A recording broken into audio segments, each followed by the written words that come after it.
Math is something really weird. Well alone is just a wonder tool exploring abstract subjects. If used in specific contexts, it gives us a way of understanding how the universe we live in works, with calculus helping understand classical mechanics, vectorial calculus helping with electromagnetism, and so on.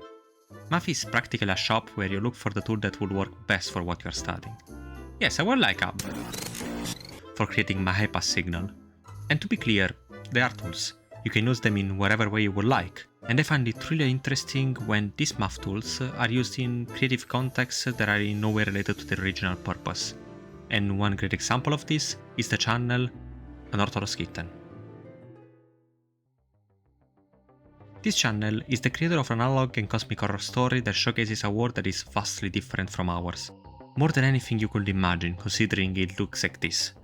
And while this is a horror, its scare factor doesn't come from the videos showcasing the world all these events are happening in, but from learning this world, understanding its rule and seeing how powerless you will be in face of all this. With lack of better analogies, it reminds me of when I studied astrophysics. First, you start studying and learning with wonder on how all this works, wanting to understand how all this came to be. But the deeper you go, the more you realize you are powerless in front of it. It still remains extremely fascinating, but if you were in front of any of these events you are trying to understand, there would be nothing that could be done. Now this will be a video showcasing this story, from beginning to end. But first, if you have seen my channel, you probably know that I have already done a video on this subject, covering the introduction to this story, and because I want this to be a complete and all-encompassing video of everything that is an Unorthodox Kitten, I will do a quick summary of it, for the people who haven't watched it. Of course, it will not cover everything, but only the important story bits that will be important later. So if you are interested in a more detailed explanation of these story bits, go watch that video. During that, I covered the first public video of the channel called Infinity, Singularity, and the Rapture, where we are introduced to this world. A world that looks, works, and is governed by rules that are completely different from the ones that are present in our world. But one thing is common is present: math. Only that here is considered a virus, but this is present in a singular place, a data cluster called Taiga, that has been completely isolated in a way to block the spread of this virus. This is where the majority of the story is taking place. Also to note that this isolation has been visualized showing the data cluster as dark, and with its end disconnected from everything else. Also here took place an event that has been called a jump, that moved an enormous quantity of machines through either time or space. These machines and this event were all made by an intelligent race called the Painters. This is still not yet clear if it is a singular race or an all-encompassing term meaning all the intelligent races present in this world. And we still don't know what those machines were and what was the purpose of the jump. But luckily, almost all of these are questions that we'll answer during this video. After this, I explained 3 very important definitions. Concept.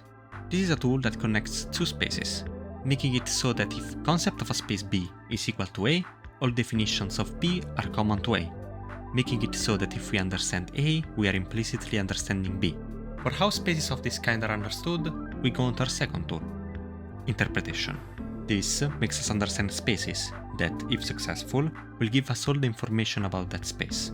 This operation could also be done multiple times if a space is too complex, making it easier to be understood after each interpretation, until a final interpretation where the space will be finally understood. Time. Time is kind of complicated. First off, it is multidimensional, meaning that we can imagine time as we imagine space, with 2, 3, or even more dimensions. This is of course hard to visualize, but needs to be taken as it is.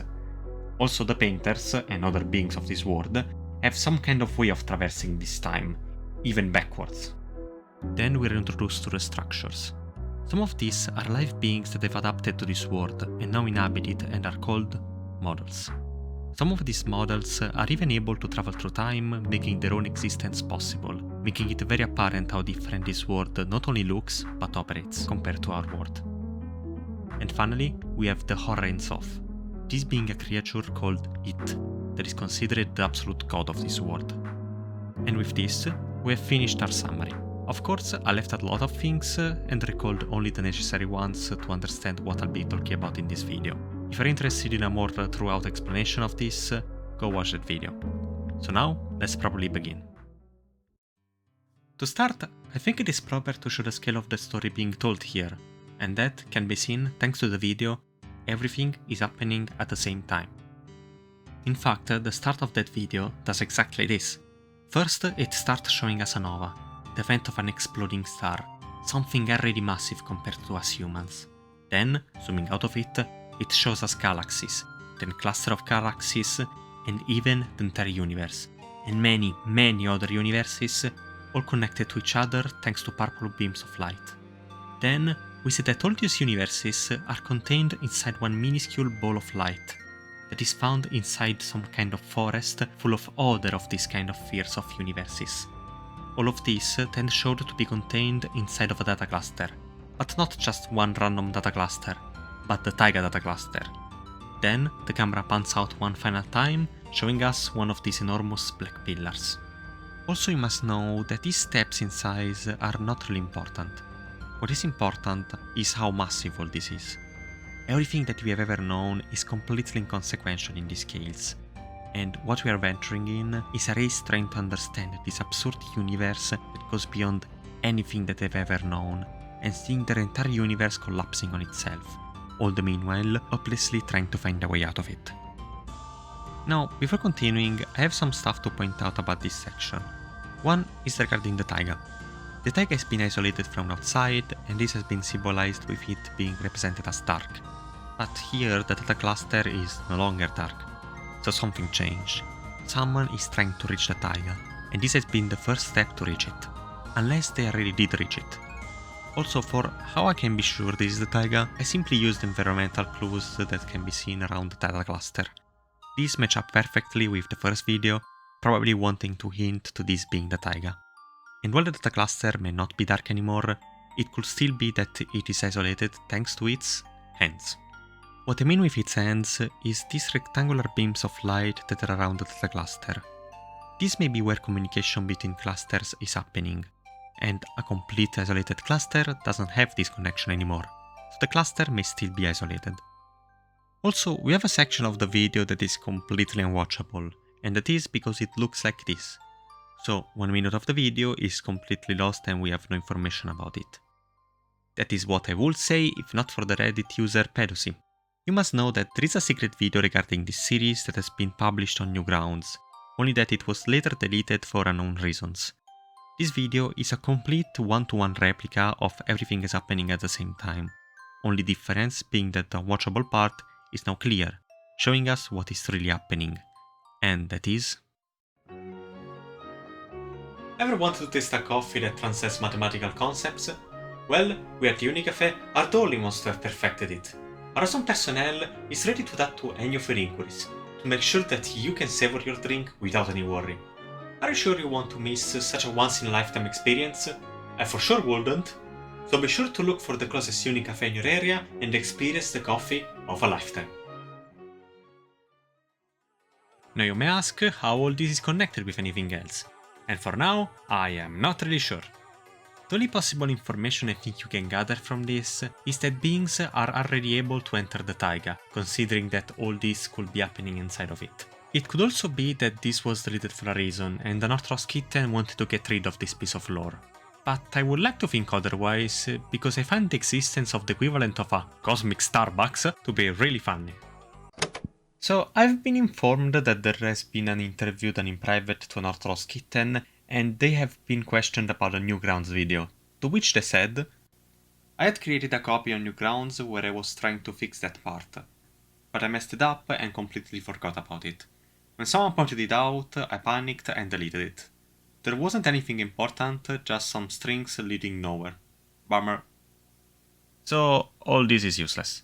Still, it's pretty funny, so I wanna share this tidbit of lore. With this said, now let's go back to the video where we are met with...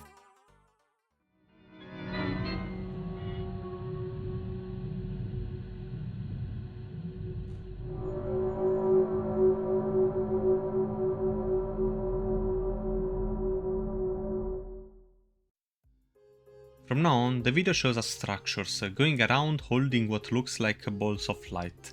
These are most likely models, making this look more like a documentary showing us how a normal day would look like.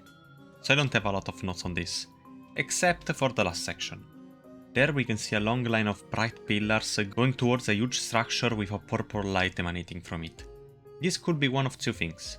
One, a migration of some kind of models, making this just a natural event happening. Or second, some kind of machines going back to their mothership, after having collected whatever they needed. Luckily, this question can be answered immediately, thanks to a video called An Unbreakable Cycle of Endless Iterative Repaintings of God. I know it's a mouthful. This being a video that is part of a secret playlist called Ein Sof. This is an extremely hidden playlist. Before, it was found by going in the second playlist listed in the Unorthodox Kitten channel.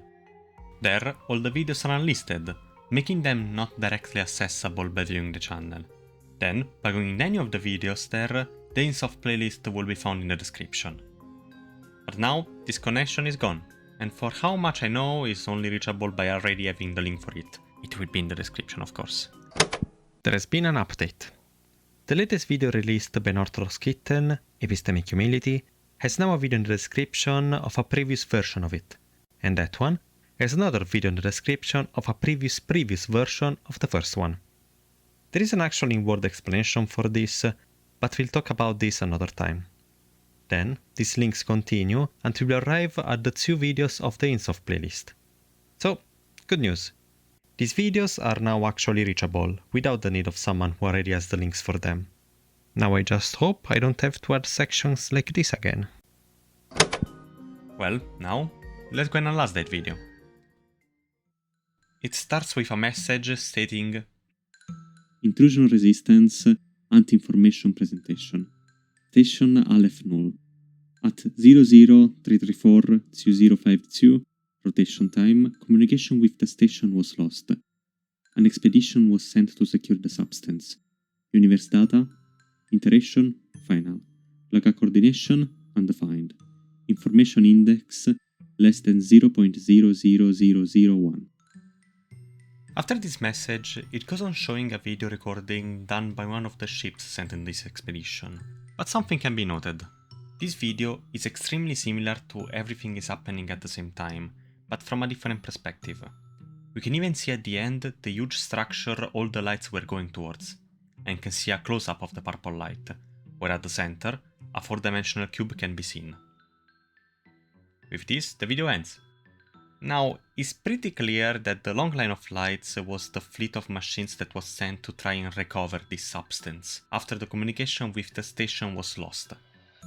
So, this station was really important, probably studying something that this race can't afford to lose. Also, this is the first time when a date has been ever used.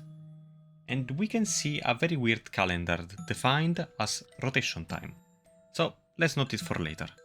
Also, during the message at the start of the video, we find that this is the final iteration of whatever study is being conducted, and with the information index being less than 0.00001, I will guess that all the information that could be gathered during the study has been found, and now whatever has been created with it needs to be recovered.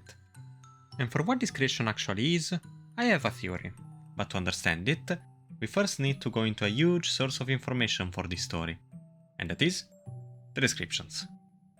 First, let's start with Everything is Happening at the Same Time, from which the description states as follows. The cycle, their god. It was not, but their tool. Existence is the wonderful place beyond our reach as a portrait of everything possible.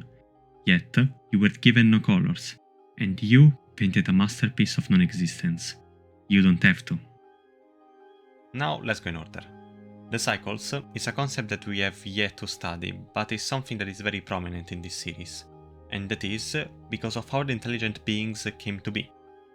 Precisely by going to Infinity, Singularity and the Rapture, in the description we can read the following.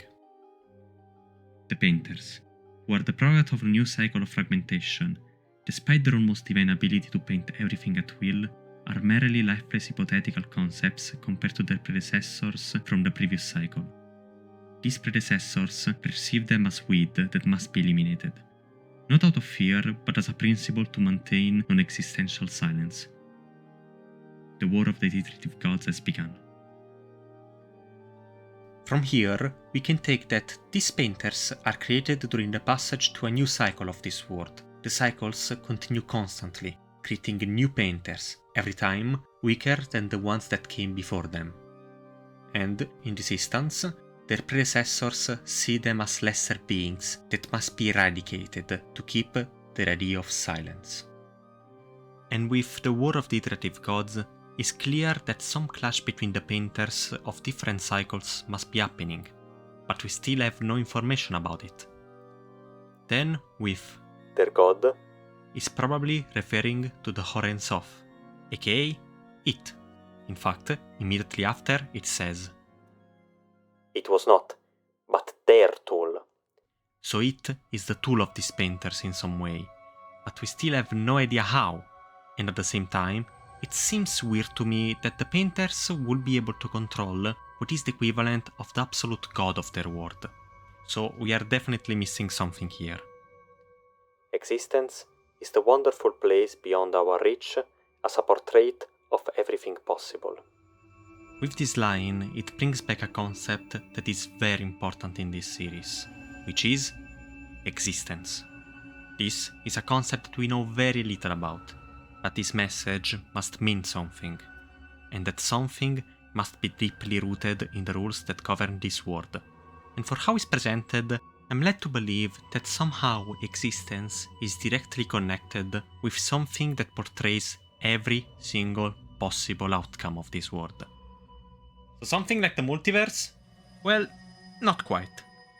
There is something later on that hints to a mathematical way of this being defined that makes me believe in this theory, but we still don't have the information that we need to present it. So, we'll come back to it later, so I can probably explain how my theory works. Yet you were given no colors, and you painted a masterpiece of non-existence. You don't have to. With this, we are introduced to a very important character, which is you. Little disclaimer, when I say you from now on, I will be always referring to this character specifically, not you as the viewer. I'm pretty sure you is a member of the painters that was able to achieve something amazing. In fact, in this next line, we understand that you was able to create some kind of masterpiece of non-existence, while being given no colors, which is quite impressive and will for sure not bring any problems later on. And then it ends with the statement, "You don't have to." Now, to actually explain what I think you did, let's go into the next description, that being the one of an unbreakable cycle of endless iterative repaintings of God. There is a lot into this description, and that is why I'll only talk about part of it for now, mainly for narrative purposes, because most of it will be really hard to explain at the moment.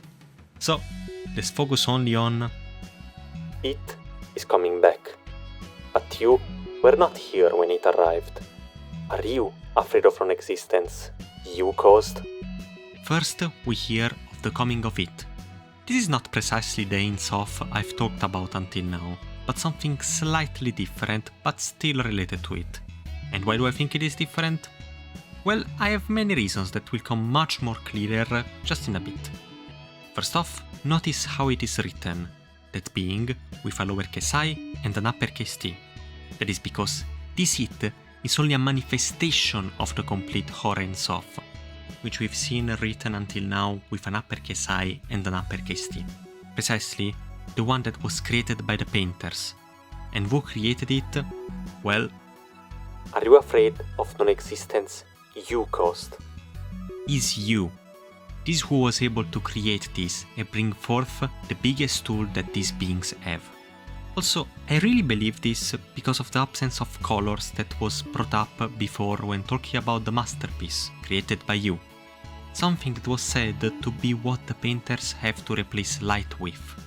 For this, I believe either you is such a great painter that it was able to create this masterpiece without either light or colors, or they found some way to get access to the light all the other painters cannot seem to get hold on. There will not be a clear answer for this, but I have a theory on what is really going on here. But for now, what I can talk about with certainty is that the masterpiece that was created by you is a painting of the Ein Sof.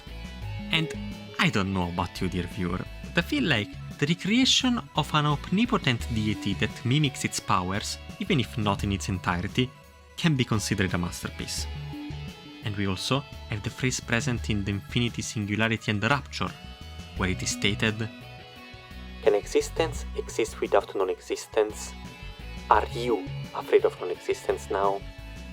This sounds like an attack for the action that you did, most likely directed to them after they created the painting of the Ein Sof, and when finished, its creation attacked everyone around it, bringing them to a state of non-existence. Then destroyed the station that it was found on, and with this, we will be reconnected to the substance that I was talking about before. It is the substance, and the station destroyed is where it was created, now brought to a state of non-existence. This would also explain the extreme want to bring the substance back. It is clearly too powerful and too useful to be left behind. Now, there is much more information to be gathered from this description, but I would like to show you first what the creation of it really brought. The creation of just a fraction of a deity that is able to destroy everything in its path. And that can be seen during the video, "The External Reality of Finiteness."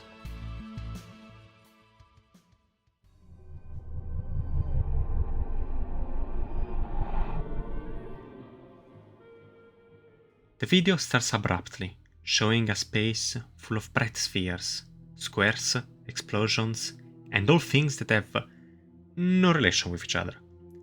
But all this chaos is not long-lived, because after some time, everything calms down, and a weird calendar appears. And after some time, it changes to a new date, which I can safely assume is something similar to our passing to a new year. In fact, after that is shown, everyone starts celebrating with fireworks that explode forward and backwards many times. Then, after the celebration, everything goes silent. This is not long-lived though, because immediately after, the entire place becomes engulfed in a red and yellow cloud, with little specks of weird black structures that can be seen in the background. Then, the cloud starts to dissipate, showing us a huge structure characterized by a hollow square with at its center a huge black box. Then, a small particle of light slowly starts going towards this structure, to then reach it, for at the end, to be absorbed by it. Then, the video ends with a final close-up to the huge structure. First thing I wanna point out is the changing color.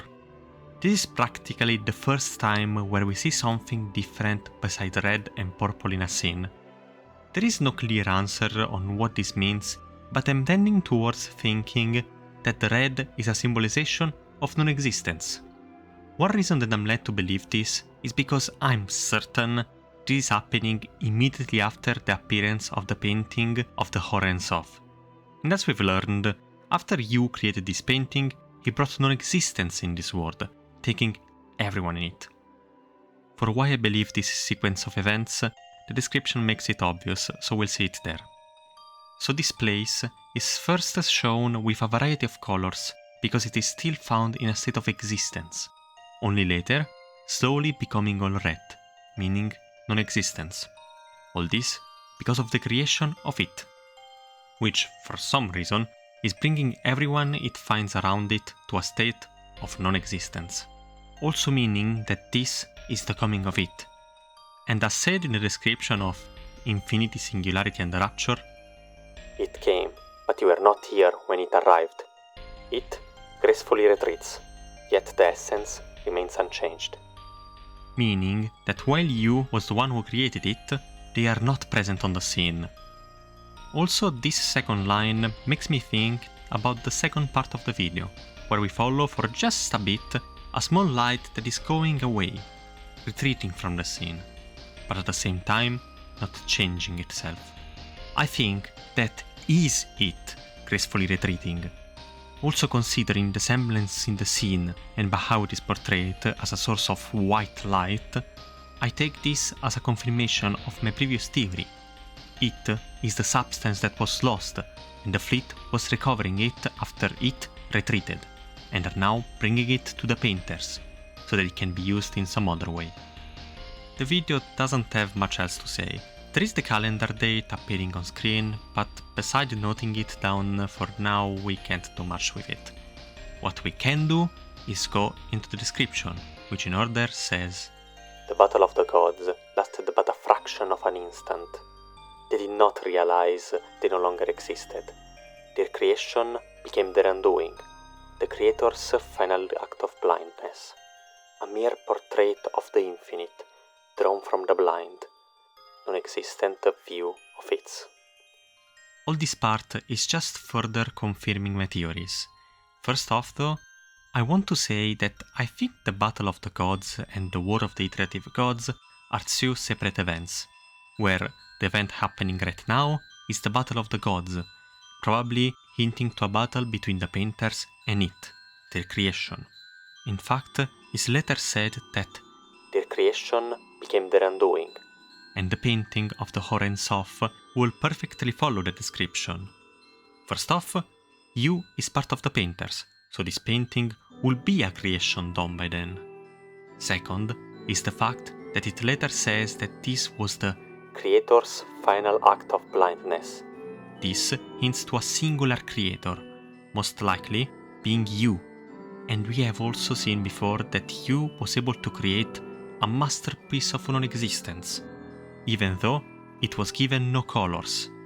So the blindness could mean the absence of colors in this world, so we can rule out that you was able to recover either light or colors. They were just built different, I guess.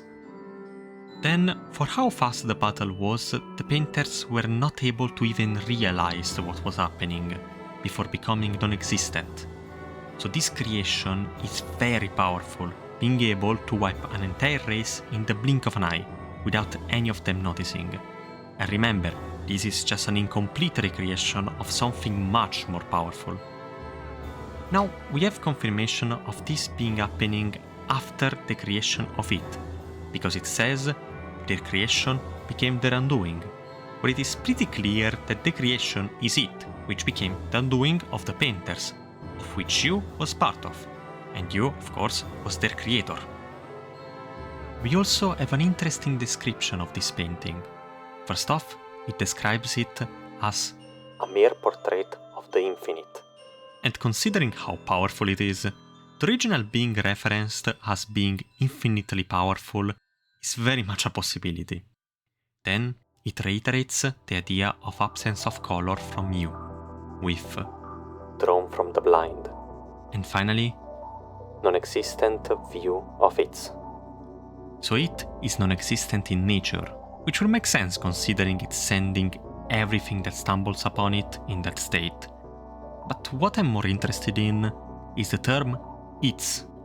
This is what is actually sending the reference for the creation of it, and we can see that it's written slightly different, with a lowercase I and an uppercase T and S, with the S in the end hinting to this being plural in some way. Maybe there exist many it, and this is just a part of it. Maybe it's just easier to picture this bigger being this way. For now, we have no way of knowing, but we are making very good progress. Also now, it's possible to make clear what really is the Ein Sof. In my first video, I divided the name in two, with Hor meaning light or divine emanation, and Ein Sof as a god prior to self-manifestation. And I didn't say it at the time, but the Ein Sof is the union of the two concepts, that being a divine emanation coming from a god prior to self-manifestation, where now it's clear that this state is found on is non-existence. A signal that is being shared with the painters, that is coming from God itself, that being its. This is why the real reference that was used in the creation of the masterpiece that is it is the Ein Sof, that being the signal sent by a god without a will, that it's still to manifest itself, and you took that signal and created its masterpiece.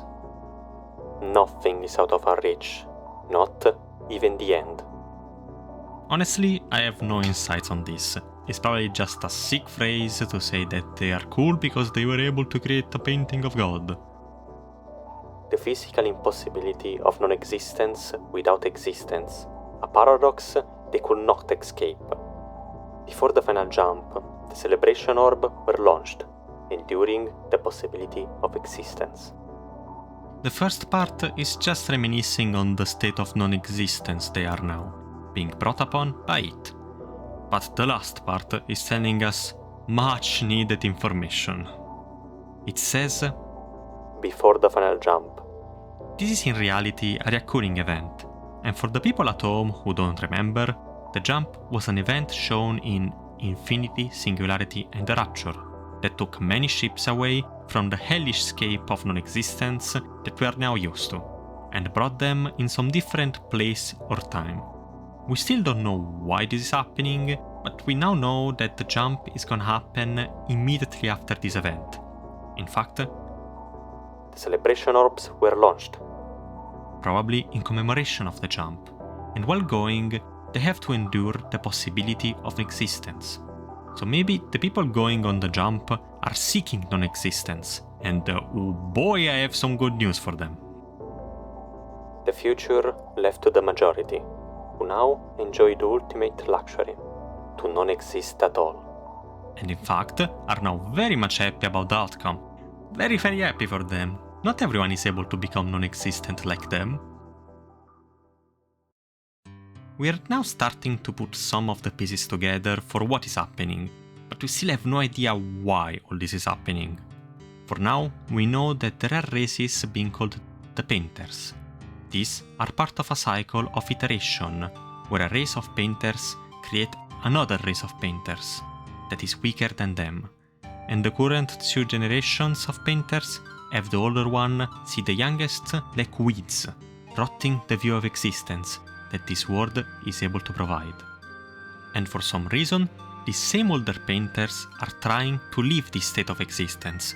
Not clear if for this reason they have one of them, that is being called you, trying to do a recreation of the absolute god of their world. And this painting is called It. But immediately after creating it, it's gone ballistic, and they're stacking everyone, bringing their creator to the state of non-existence that they were seeking. We still have no idea if this was intentional or not, considering they were seeking to be non-existent. So, this is what we have for now. Are you following? If yes, good. If not, fair. I'm trying my best, but this is getting really complicated really fast. And don't worry, it will only get worse from here. After this, we technically have an additional paper in the description that will give us many information that we actually very much need. But presenting it now, it will prove very difficult. So we go first in another video, this being with no title, and coming from a playlist that is now unnamed, but that it was once called 0th Iteration.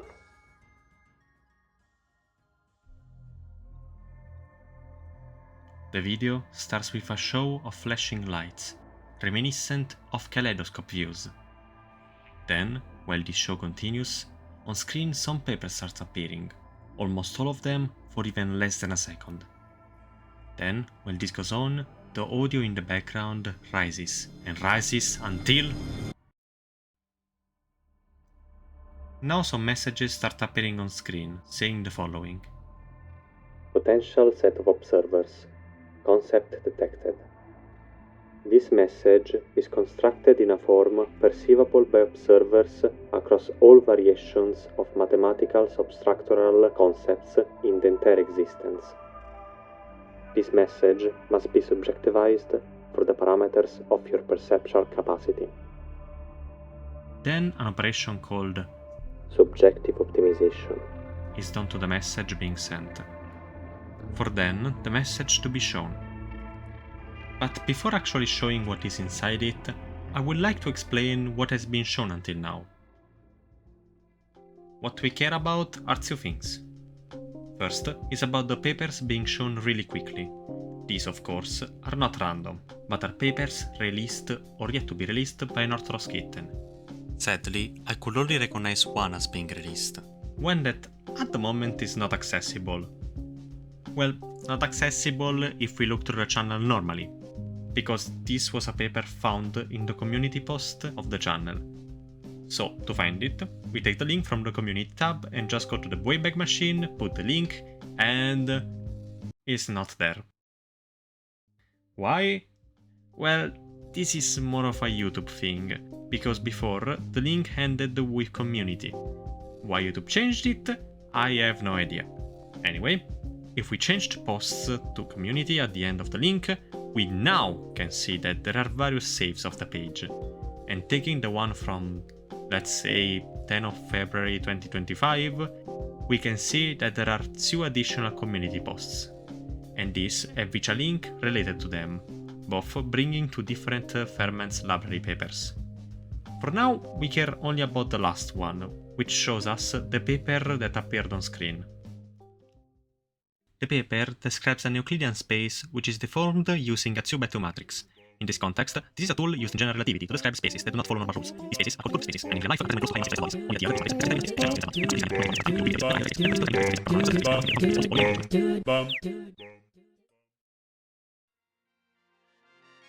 Okay, so this has a lot of math in it, I know. And to be honest, while being interesting to study, it is mostly just definitions of a new space written in the most annoying way possible. And while the basic idea shared is pretty easy to grasp, the actual math used is extremely hard to infer, and I've given up on it at the moment. If you want me to actually try and understand the math behind these papers, you can ask me in the comments. If I see enough people interested, I will do videos talking about the math behind them. Also, while you're there, you could subscribe. Anyways, I'll skip most of the math for this one, unless necessary to get a point across. The basic idea here is that a space is being studied using what is known as a gradient. This is a tool used in general relativity to describe our spacetime, meaning that it will be 4-dimensional, 3 dimensions for space and 1 for time. In this case, we have just 2 spatial dimensions. So it's different, but the idea is similar. Now, using this cool equation, it is possible to derive how this space actually works. And well, it is not really normal, let's say. If we follow the axis of the space, nothing strange happens. But the moment we move diagonally between them, the space will change and will seem longer. Precisely, a third longer than usual. This doesn't change much for us, except telling us this is an extremely different world compared to ours, and that rules that will seem normal to us are not here and need to be established again before we can say anything. The second information that we can take from this section is the subjective optimization. This is more clear-cut and is almost breaking into meta-narrative, and is pretty clear from the name. With subjective, it refers to this being dependent on a singular entity, and is optimizing the message to be readable depending on that someone who is currently perceiving it. And if we follow in order the messages on screen, this is pretty clear. Potential set of observers. Concept detected. The message detected someone watching it. This message is structured in a form perceivable by observers across all variation of mathematical substructural concepts in their entire existence. The message is constructed in a way to be perceivable by anyone. Doesn't matter what rules the word the observer follows. This message will adapt to them and make the point get across to its observer. This message must be subjectivized for the parameters of your perceptual capacity. Now directing to who is watching it, is telling that before the message can be shown, it first needs to adapt to them, and to further get this point across, at first this line was written in an unreadable way to make clear it still needs to adapt itself. Then the subjectivation of the message begins. All this is a way to tell us that it is possible for messages to be created in a way to be understandable by anyone, no matter who it is. It could be human, it could be alien, an animal, whoever. It doesn't matter, the message will adapt to them and make itself understood. So whoever is sending it has access to this kind of technology and is able to make whoever is reading their messages understand the meaning behind them. Then the next question is obvious. It is adapting to us? Well, kinda. We'll see what I mean later, but I can say pretty confidently that this is not breaking into the meta-narrative. All this has a meaning in words that I'll explain later, but now I can't really say much more. Now, let's go into the actual message that is being shown to us.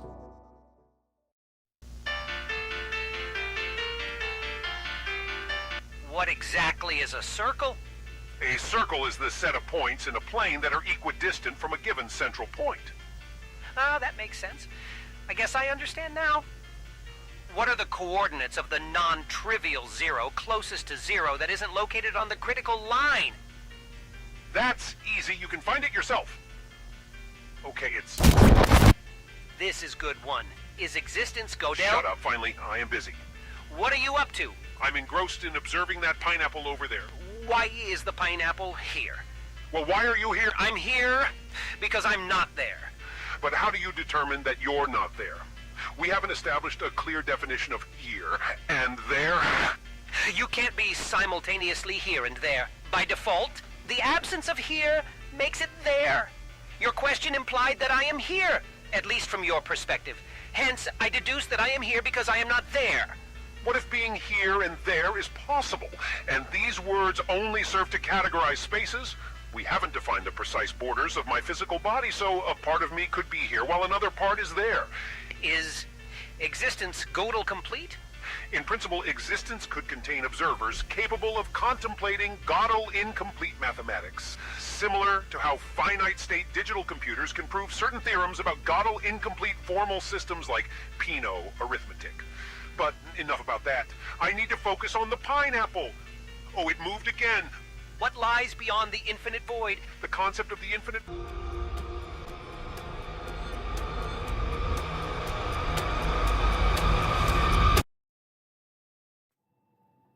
All this seems extremely weird, but in reality, he's talking about a concept I introduced just some minutes ago, which is the need to actually define the space that is being talked about. The entire time, the two voices talk about defining space and how to study it. First, with the definition of a circle. Then, they go into giving the textbook definition of a circle. Then it asks, where is the critical zero, closest to zero, not found on the critical line? Well, it gives an answer, but we don't hear it. And I'll be the annoying nerd on this one, but is found using the Lagrange multipliers.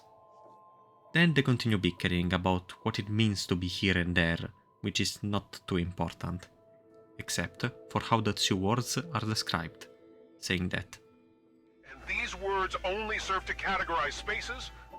this is the important point to get across.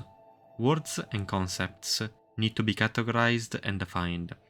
If they're not defined, they do not have meaning, and we would have no reason to use a word instead of another one, or a math concept instead of another one.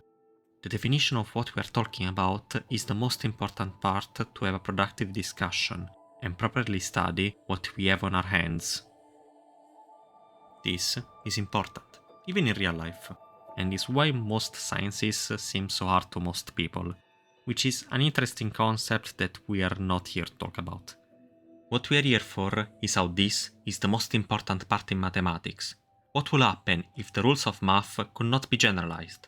What will happen if resolving the same equation more times will give different results? Well, chaos will ensue. The rules of the universe will differ depending on where we are and what time we are considering them. No more rules could be written down and the entire universe will fall upon itself. This is something that cannot happen.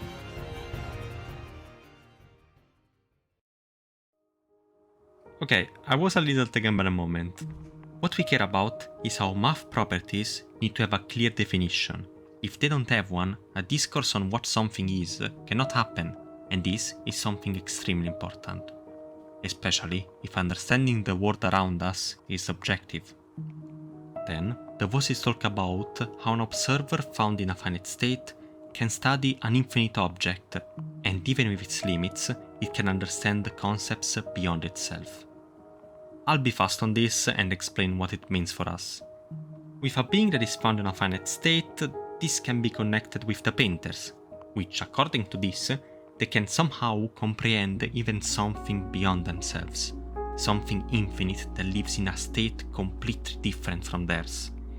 In our case, this describes exactly how you was able to create a painting of the Ein Sof, a message sent by a god beyond them in an infinite state. Then, related to this, one of the voices asks, What lies beyond the infinite void? and before the other voice can respond, the screen starts flashing again, showing even more images. What are these about? Well, they come from another paper, this being the other erased community post, which has a link for a paper titled God. So this implies that God is infinite, considering it is found beyond the infinite void. And this is, of course, referring to it. So it's nothing new really. But outside of the title, the paper has no additional information. The actual paper has no text, meaning no context, and the math is an absolute mess. And unless I do a lot of assumptions, I really can't understand what is being said, so nothing of relevance can be said. Now we have finished the video, and as usual, we go on to the description now, which in this case has an absurd amount of information that we really need. The Ein Sof. Inability to paint with the non-existent pure Newtonian colors is its infinite prison of self-iteration. Infinite non-Riemann canvas stretched beyond the painter's infinite sight of God. Infinite potential within an infinitely finite comprehensible instant of portraits of its. Before starting to analyze this, I want to make clear my interpretation of the notation that is being used here, because it is extremely confusing. Mainly, we see its written 2 times, one time with a lowercase I, and one with an uppercase I.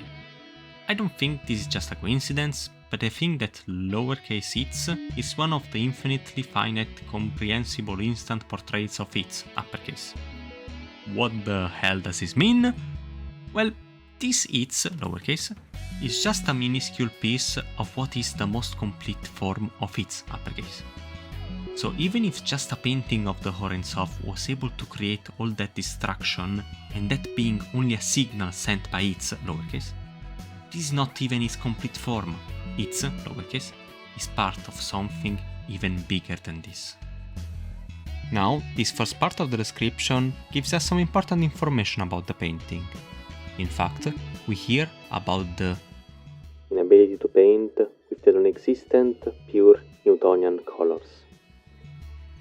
This is referring to the situation you were in when creating their masterpiece, reiterating the idea that they were never able to get their hands on the colors, but they were able to paint it anyways.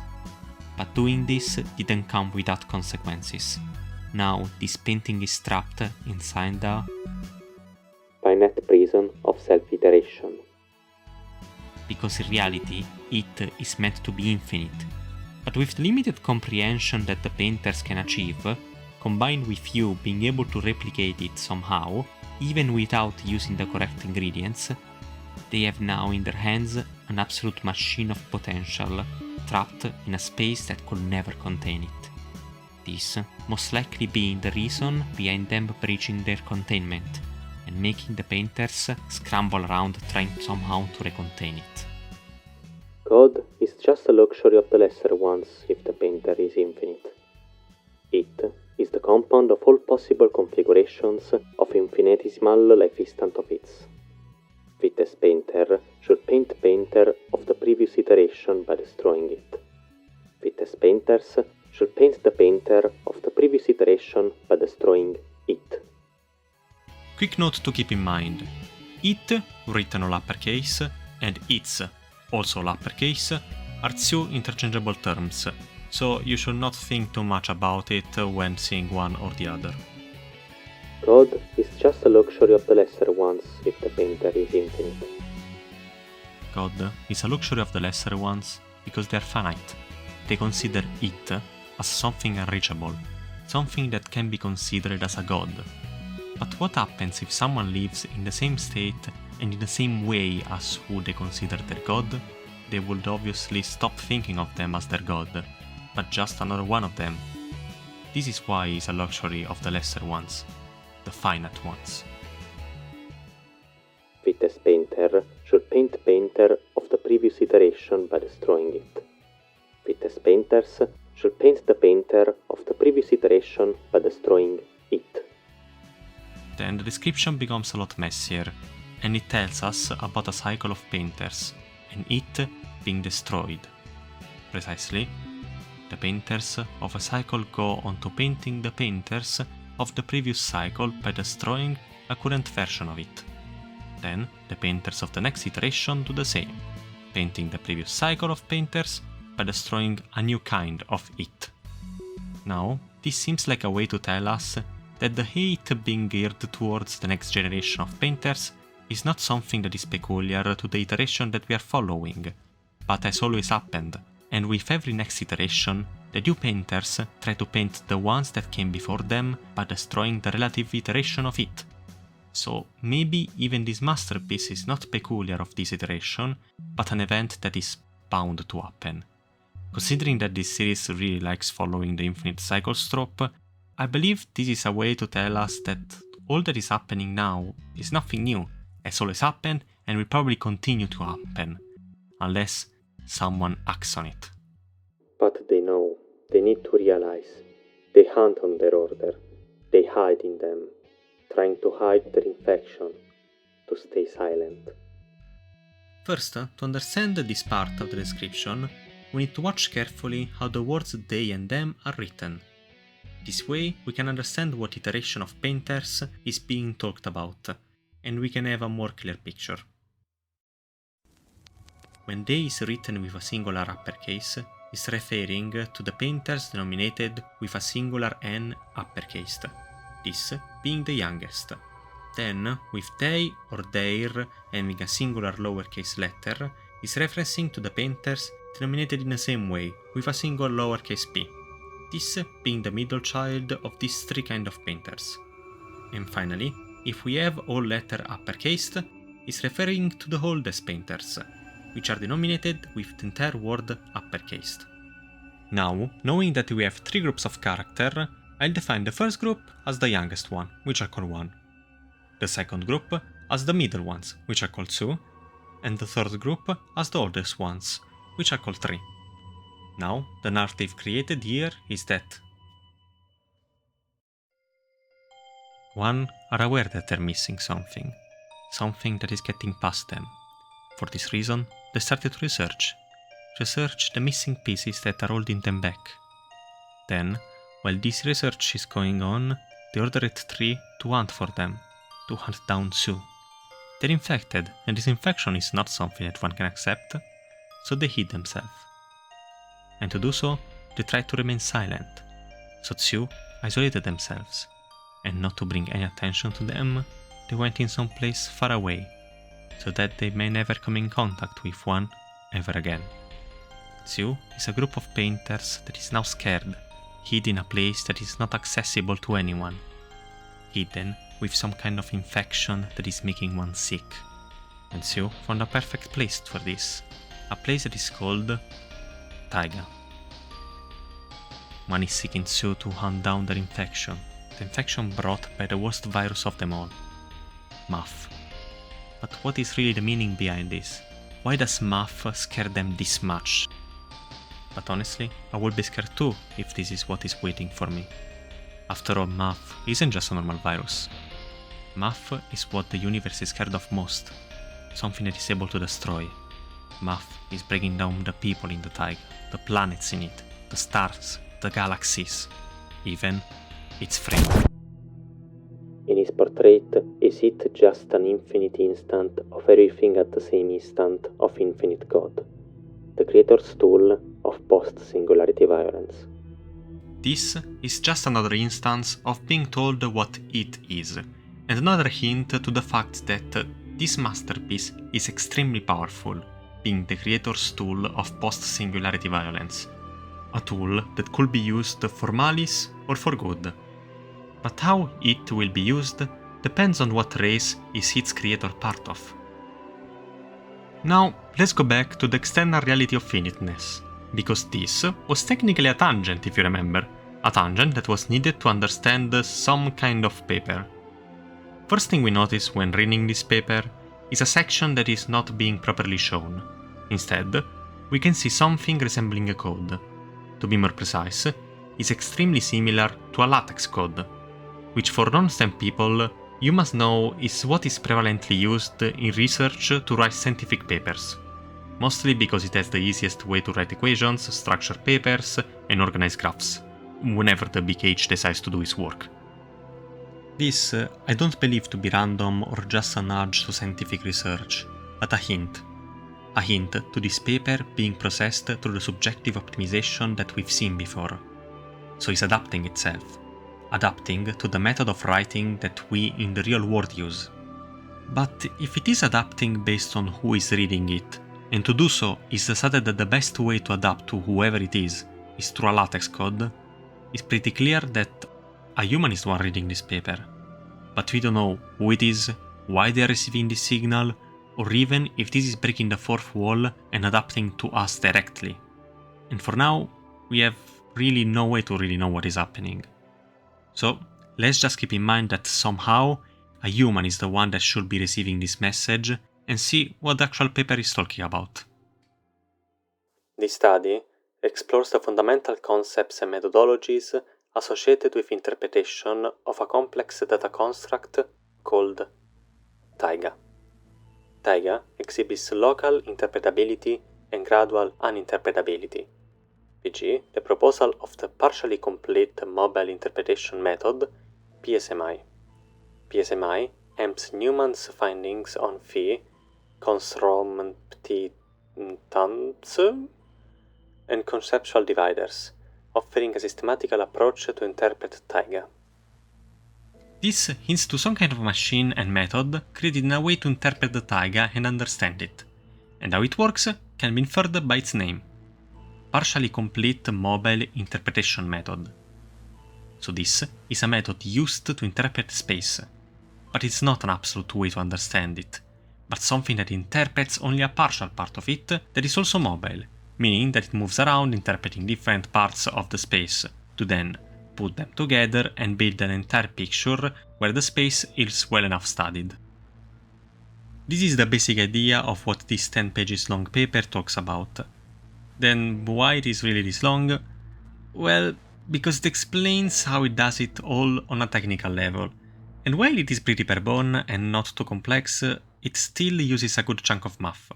But here we can't really skip all of it, so you need to bear with me for a second.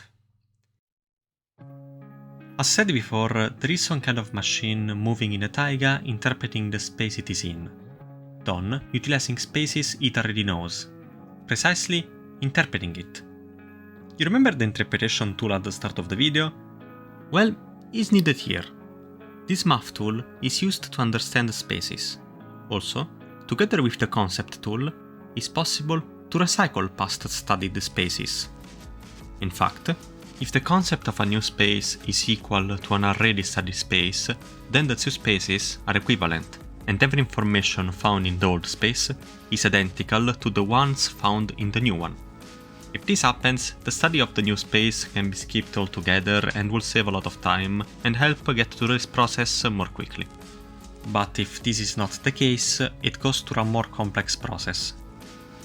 First, let's refresh how interpretation actually works, being a tool that is used on a space to understand it and know how it works. If this tool is used on a specific space and we are lucky enough that the study is immediately done, then we have derived all the information needed and we can move on a new part of space. But what happens if it doesn't work? Well, it is possible to use interpretation again, but this makes the study lose information on this space. If we, for example, successfully interpret a space after 10 iterations, we could have lost 5% of the information through the process. this is not a problem if the percentage of the space lost is small enough. So in this paper, it is stated that a study can be used until the percentage of information lost does not surpass 10% of the information that is inside of it. At that point, the study is scrapped completely, and we move on to a new space. And let's remember that all this is done by machines, so they may be unable now, but if they adapt themselves, they could be able to do it in the future? And this is exactly how they work. If something is too complex and can't be studied, the machines will start iterating themselves. Sadly, in this paper, it is not shown how they go through this iteration, and I tried how the hell I'm gonna explain it how it does in the future. So for now, we know that these machines automatically create new kinds of themselves, improved in what they know is needed to study new parts of space. I know this is convoluted, but it is needed to understand what is going on here.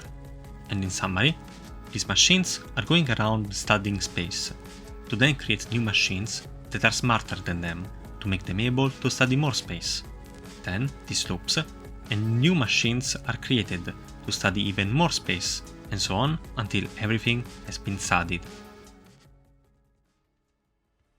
And this plan of study has already been set in motion, precisely in the date 00001907, where between 10 to 15 carriers full of these machines have been set to go and study the taiga. And we have actually seen many of these machines until now.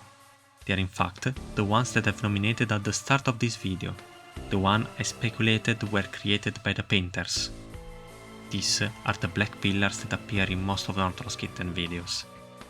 Now, the picture is even more clear, but now a question is obvious. What iteration of painters created these machines? And just going off impressions is probably the youngest ones, the one that are harassing all the other painters. And I believe this because they want to stop the infected race of painters that has now shut themselves into the taiga. And to remember that these machines are studying the taiga, the home of this race. So this is most likely a way to create a high ground of knowledge, so they may have better odds of successfully reaching and hunting down the infected painters. Also, I haven't mentioned it until now, but at the very start of this paper there is a short message stating Interpretation status 2. Iterative value 14. The following document represents the concept of the 14th iterative interpretation of the acquired information material, which was designed to explore data clustering interactions between the taiga and the British Sea. First off, we don't really care about the number of interpretation status and the iterative value. Those are just the numbers of the report that is being sent, most likely just a formality. What we care about is what is written next. It says that this is a study done to explore the interaction between the taiga and the British Sea. If you remember, in the first video I've done on this series, I've talked about the British Sea and how it is found outside of the taiga. This last being a place that has been completely isolated. So these machines are used to study the interaction between these two places, probably seeking some kind of way to connect the two, and making the painters inhabiting the British Sea able to access the taiga. This makes me 99% sure that they are the ones hunting down the infected painters, and all these machines are not created for curiosity, intrigue, a want to understand the world around them, but to finally reach and hunt down what they consider to be an infected race. And this brings some obvious questions. Did they succeed in creating contact between the British Sea and the taiga? Were they able to hunt down the painters of the different cycle and stop the virus? Do these machines even actually work, and were they able to understand how to take the taiga out of its permanent isolation? Well, this is not clear for now, but we have all the answers to these questions. In fact, are all found in the next step of our journey, that being